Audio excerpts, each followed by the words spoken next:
All right, I'm back. I had a business call. I needed to take my apologies, but we're in the middle of the Mandy Rose, Sonya Deville chaos. And anyway, she's talking about how Fire and Desire, or whatever it's called, this team, took away 5 years of her life. Now, on top of this being the worst acting since like a D-level soap opera, which isn't the talent's fault. I mean, you can't get emotional about something that's badly written. But anyhow, you hung around for 5 years being miserable? Are you brain dead? Do you not have the ability to independently think?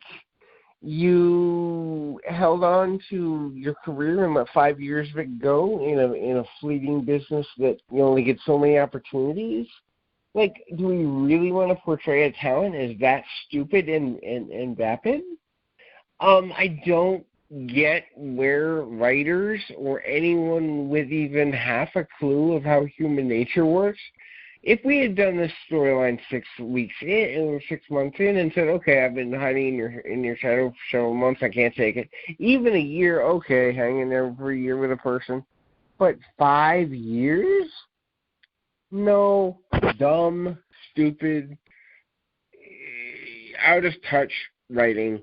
Anyway, so we move to the bringing out of Dolph Ziggler, who I feel bad for in this situation. Dolph is one of the more talented performers they've had in the last 20 years, but he's constantly force-fed this stuff.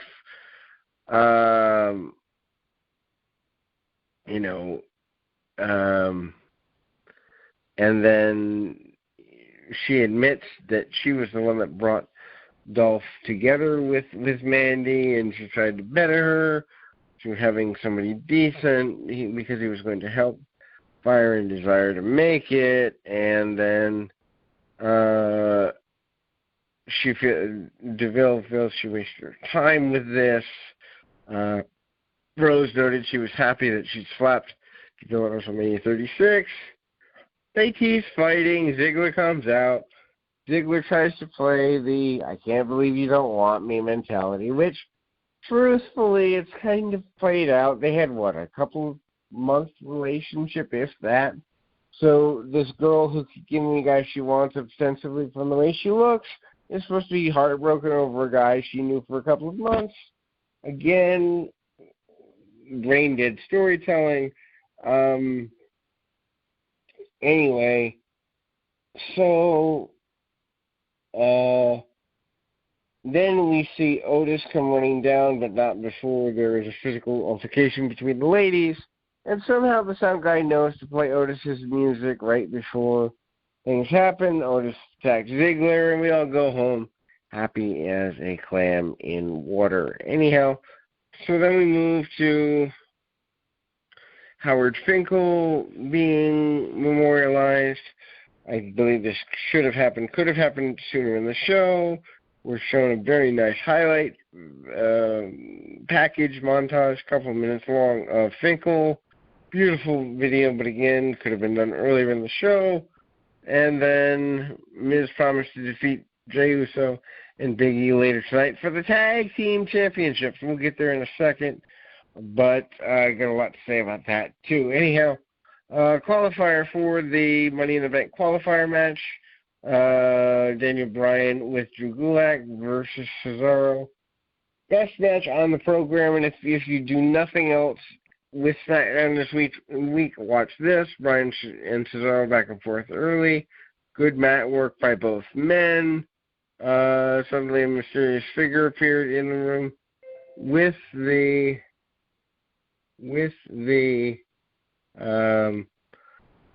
process, but again, we see both men back in the middle of the ring. They trade hard shots in the middle, and Bryan over and works over Cesaro's arm. Cesaro breaks free. Bryan regains control. Just really good mat wrestling and something that tells a story that's compelling. Cesaro briefly takes over. Bryan went back to the arm, and then Bryan attempted flying across the body. off the top, but Cesaro caught him. Bryan hit a tilt-a-whirl backbreaker, and Cesaro locked in a sharpshooter, but Bryan makes it to the ropes. Then we go to Cesaro being rocked by Bryan, rocking Bryan with an uppercut.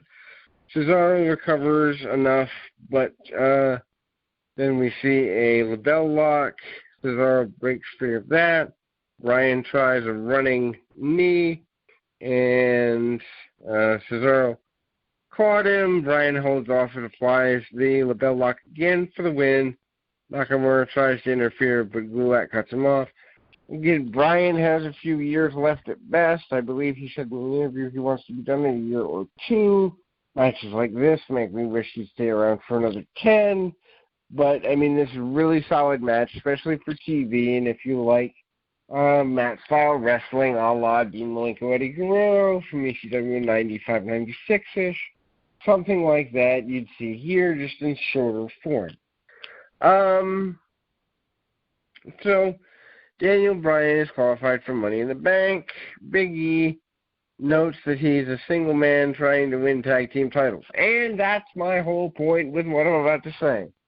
Okay, so the concept of a team is more than one person. So why can't we just put tag teams on hold until after the pandemic is over? This whole, let's send a member of each team out there to make it look like the tag team championships still matter, when instead you could say, you know, one of the drawbacks of the pandemic on top of everyone's sickness, tag team champions aren't getting an opportunity to perform for you because they're a team and there's more risk putting multiple guys in the ring. You could do a million things with it. But instead we have to pretend that these triple threat matches for tag team championships with 3 people instead of 6 somehow makes sense in a logical world where somebody stuffed magic mushrooms up their nose. Good gosh, bad idea. Anyway, so Big E tries to get everybody piped and pumped and ready to go. And then we've got another stupid segment. Backstage, Elias is making his way out. He's going to go sing. Who do we see but another backstage brawl with him and Baron Corbin? Now, I like Baron Corbin about as much as I like a root canal. So, obviously, no love lost there. But, if you're going to use him, I mean, I see him as a talented hand. It just doesn't click with me. Nothing against the guy personally. It just doesn't click with me.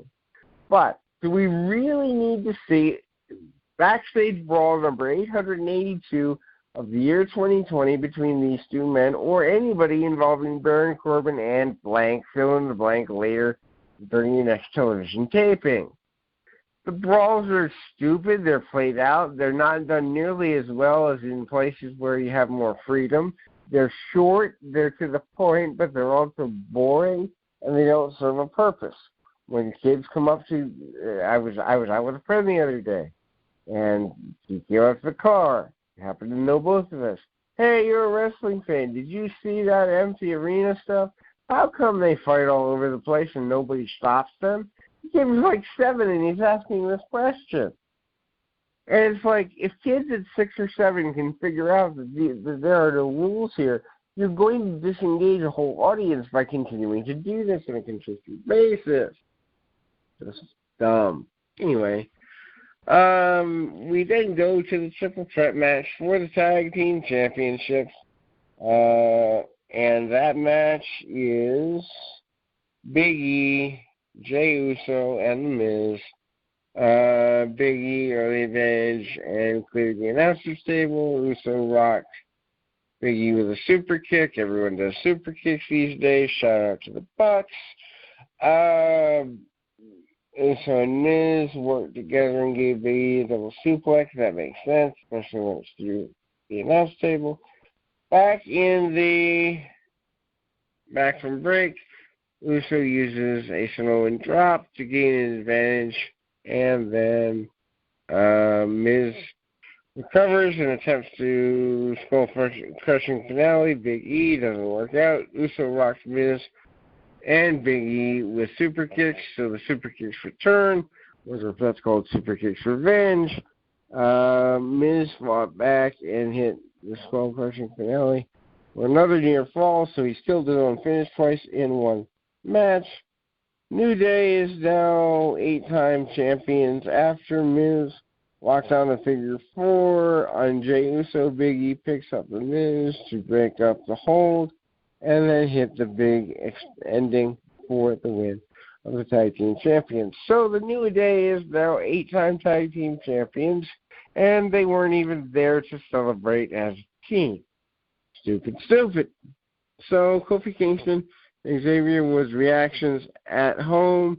That's nice, but we still could have just waited and done the title switch when everybody could perform, and it's a package deal like New Day has always been. Next week, Triple H 25th anniversary special begins. SmackDown, also Jeff Hardy Chapter 3. Why we need a quarter-century celebration of Triple H, I do not know. That's not going to do ratings. As a matter of fact, I would think it would do worse ratings than we've seen yet. And then Money in the Bank qualifiers. King Corbin takes on Drew Gulak, and Sasha Banks goes one-on-one with Lacey Evans. Women's tag team action. Bliss and Cross to defend against Dana Brooke and Carmella, plus a special look at the history between Braun Strowman and Bray Wyatt. So that's next week on SmackDown. Again, so many logic flaws in this thing. I think I'm dealing with a bunch of teenagers writing it. Scott Golden, Pro Wrestling Logic, and I encourage you, check out our other videos, like, subscribe, rate, comment, all that good stuff.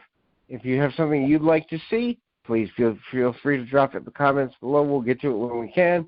We are now starting on our Smoky Mountain Wrestling Retro Review series. We're going to do the whole television series in episodic review format, so that'll be right here. If there's a series you'd like to see, especially of an old school nature, please drop that in the comments too. First comes, first served based on your request. Any event, Scott Golden reminding you to keep your feet on the ground, your mind in the moment. Until next time, everybody.